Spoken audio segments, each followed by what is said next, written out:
So what's up guys? Welcome to my life. Kilala kong kaliskis mo, oy. Welcome to my vlog. So yan na nga. Nandito tayo ngayon sa isang malupit at napagandang beach. Ayan o. So makikita nyo.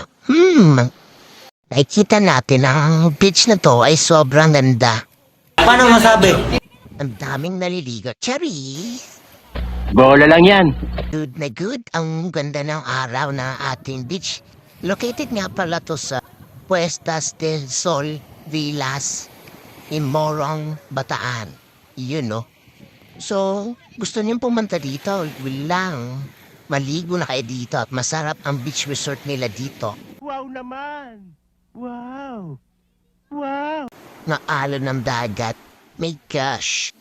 Ramdam mo talaga ang sarap ng maligo sa dagat. Will you please repeat it? So bandang hapon na nga yan, naglakad-lakad na tayo papunta sa kabilang Cordulong banding part ng isla. Ano ka nasisira, ulo? Refreshing baga. So yan, pupunta tayo dun sa kabilang part ng talagang pagmasdan ang paglibog ng araw.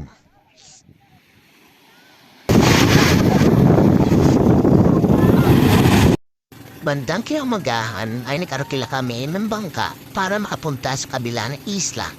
So yan, grabe. Exciting ang part na to dahil makapunta ako sa kabila ng part ng isla. So yan, nakarating na kami. Sobrang linaw ng tubig, grabe. Pinakamagandang part ay masarap may maligo ka dito. So nakarating na kami dito. Ayan, so nakikita niyo naman ang saya-sayang makita ang linaw ng tubig. Nung pauwi na kami ay napadaan muna kami sa Mount Samat at ang ganda talaga dito ng view. Iya, napakalupit. Sobrang amazing talaga ang palakyat dito sa Mount Samat. Sinasaludohan kita. Hey! At ayan, pauwi na nga pala kami niyan.